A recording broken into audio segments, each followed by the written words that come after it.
nous nous tournons souvent vers le passé pour nous comprendre nous-mêmes.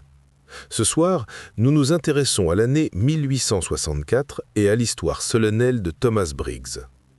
C'est une affaire qui nous rappelle que derrière les documents historiques se trouvent de vraies personnes, dont la vie a été irrévocablement changée par les événements qui se sont produits. C'est leur histoire telle qu'elle peut être racontée.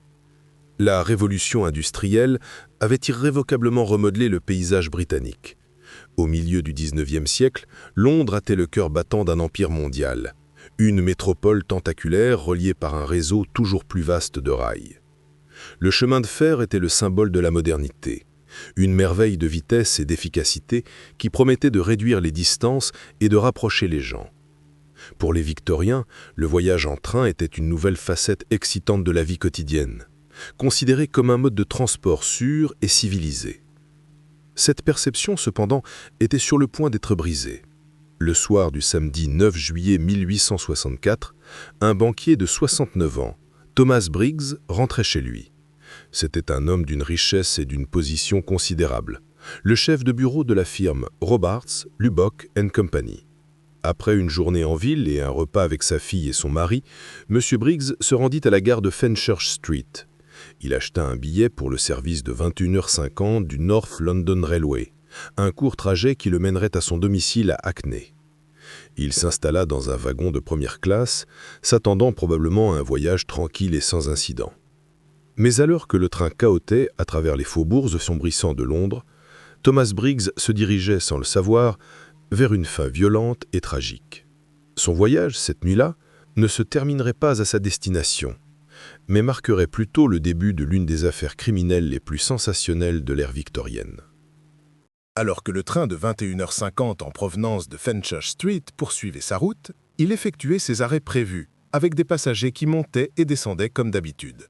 Mais lorsque le train s'arrêtait à la gare de Hackney Wick, deux employés de banque, qui venaient de monter et chercher des sièges, firent une découverte troublante. Ils ouvrirent la porte d'un compartiment de première classe, le numéro 69, et furent accueillis par une scène de désordre et d'horreur. Les coussins du wagon étaient trempés de sang et d'autres éclaboussures de sang maculaient le sol et la fenêtre. Une canne, un sac en cuir et un chapeau à calotte basse furent trouvés à l'intérieur, mais le compartiment était vide de tout passager. Alarmés, ils en informèrent immédiatement le contrôleur. Le train fut immobilisé à la gare, tandis que les responsables des chemins de fer s'empressaient de comprendre ce qui s'était passé. Leur recherche de réponse ne dura pas longtemps. Juste un peu plus tard, plus bas sur la ligne, entre les gares de Bow et de Hackney Wick, le conducteur d'un train qui circulait en sens inverse aperçut quelque chose gisant sur le talus à côté des voies. Il arrêta son train pour enquêter. Là, gravement blessé et inconscient, gisait le passager disparu, Thomas Briggs. Il saignait abondamment de blessures graves à la tête. Il était clair qu'il avait été brutalement attaqué, puis jeté du train en marche. Les responsables agirent rapidement, transportant l'homme blessé dans une taverne voisine, le Mitford Castle, qui servit d'infirmerie de fortune. Un médecin fut appelé, mais les blessures étaient catastrophiques. Thomas Briggs ne reprit jamais conscience. Il succomba à ses blessures le lendemain, transformant une agression choquante en une affaire de meurtre. La foi du public dans la sécurité des voyages en train avait été violemment déraillée. Avec la mort de Thomas Briggs confirmée, ce qui avait commencé comme un incident ferroviaire devint une enquête pour meurtre à grande échelle, menée par l'inspecteur Richard Tanner de Scotland Yard. La scène de crime n'était pas le talus sombre où M. Briggs fut trouvé, mais le wagon taché de sang où l'agression avait eu lieu. Le compartiment fournirent les premières pièces cruciales d'un puzzle macabre. Les effets personnels de la victime étaient présents, y compris son sac en cuir et sa canne. Cependant, plusieurs objets de valeur étaient ostensiblement manquants. M. Briggs était connu pour porter une montre de poche en or distinctive et une longue et lourde chaîne en or, et ni l'une ni l'autre ne se trouvaient sur lui ou dans le wagon. Ses élégantes lunettes à monture argentée avaient également disparu. Le vol était le motif évident.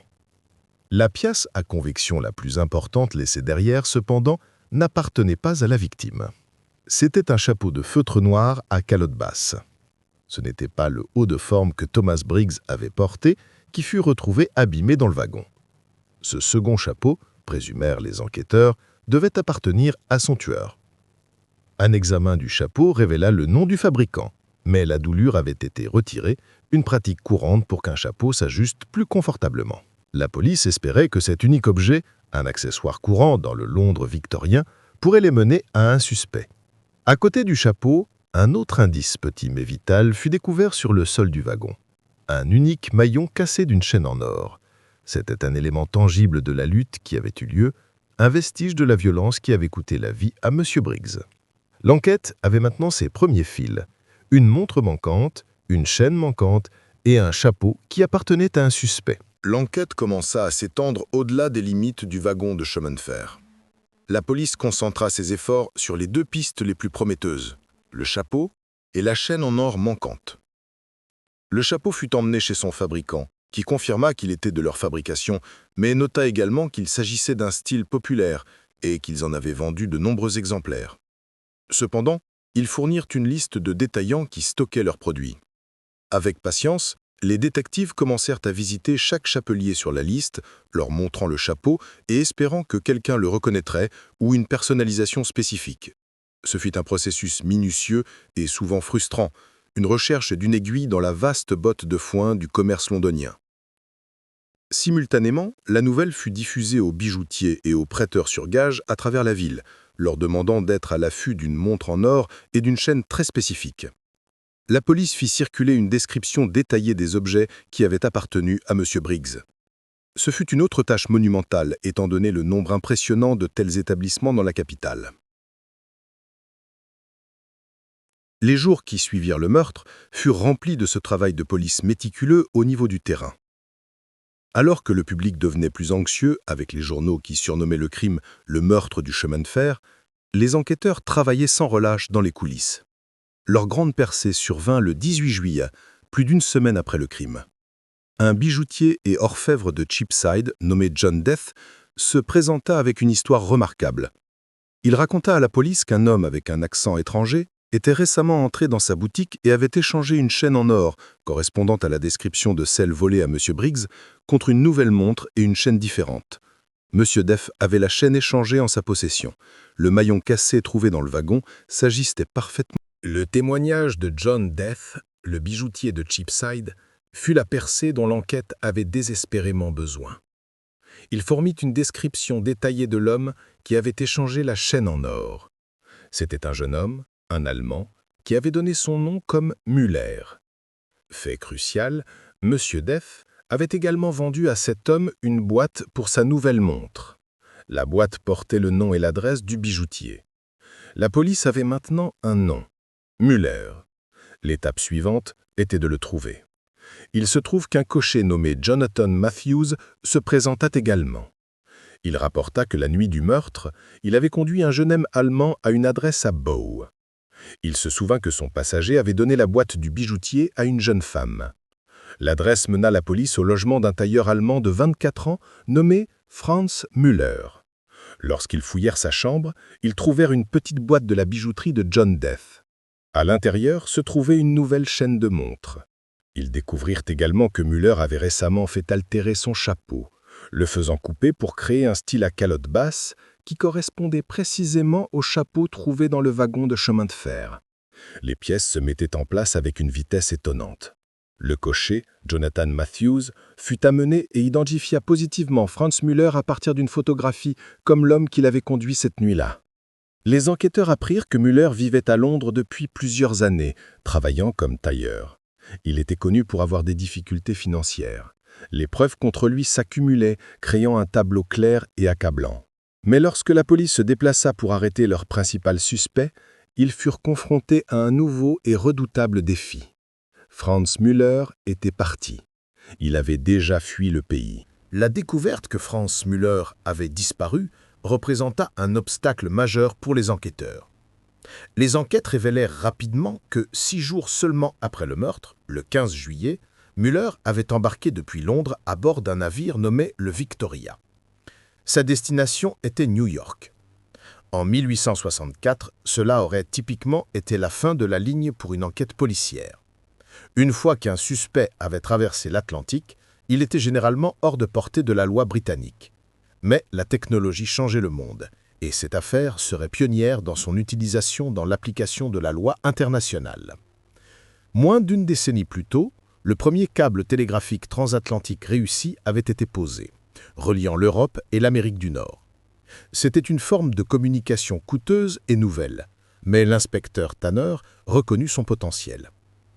Scotland Yard envoya un message télégraphique à la police de New York. Le message était bref mais efficace. Il contenait une description de Franz Müller, les détails de son crime et le nom du navire sur lequel il se trouvait. Pendant que le message électronique traversait le fond de l'océan, l'inspecteur Tanner et Jonathan Matthews, le témoin coché, s'embarquèrent pour leur propre voyage transatlantique. Ils réservèrent un passage sur un navire à vapeur plus rapide, le City of Manchester, qui partait de Liverpool. C'était un pari calculé.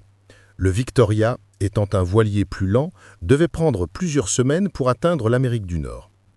Tanner espérait que son navire, propulsé par la vapeur, rattraperait le navire de Müller et lui permettrait d'être à New York, prêt et en attente lorsque le fugitif arriverait.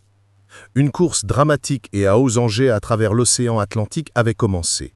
Le monde regardait, captivé par le spectacle des anciennes et des nouvelles technologies, le lent voilier contre le rapide vapeur et le télégraphe instantané, s'affrontant dans la poursuite d'un tueur présumé. Le télégraphe avait fait son travail. Au moment où l'inspecteur Tanner et son témoin arrivèrent à New York, le département de police local était entièrement informé et prêt à agir.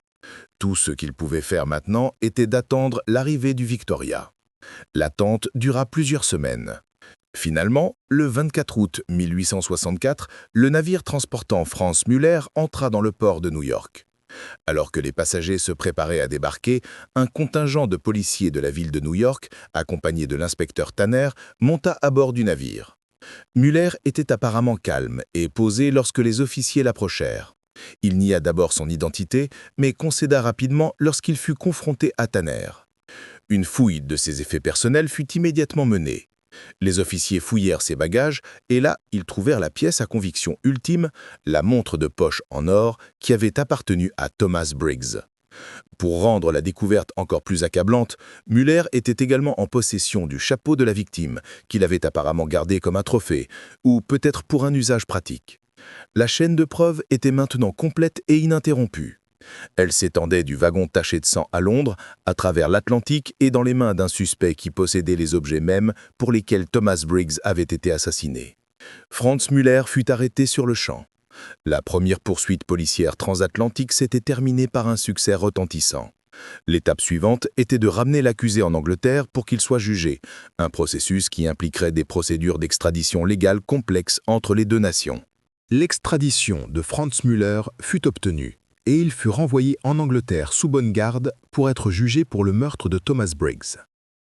Le procès commença à la Cour pénale centrale, l'Old Bailey, le 27 octobre 1864. Ce fut une sensation médiatique.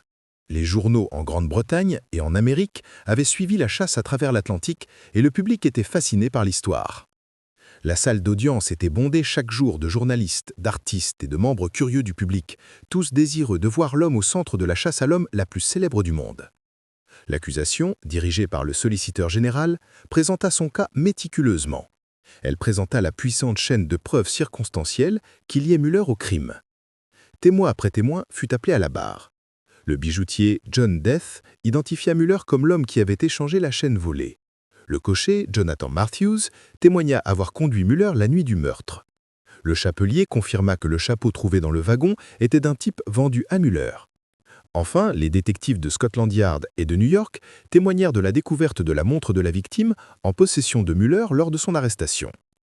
La défense, dirigée par un éminent avocat, le docteur Hermann Karl Gottlieb, se battit vigoureusement. Ils argumentèrent que les preuves étaient purement circonstancielles et que l'identification par les témoins, en particulier Matthews, était peu fiable. Ils suggérèrent qu'un autre homme, qui était connu pour être un associé de Müller, aurait pu être le véritable tueur, et que Müller n'était qu'une victime malheureuse des circonstances, ayant acheté les objets volés sans le savoir. Malgré ces efforts, le poids des preuves contre Franz Müller était immense. Le procès dura 3 jours.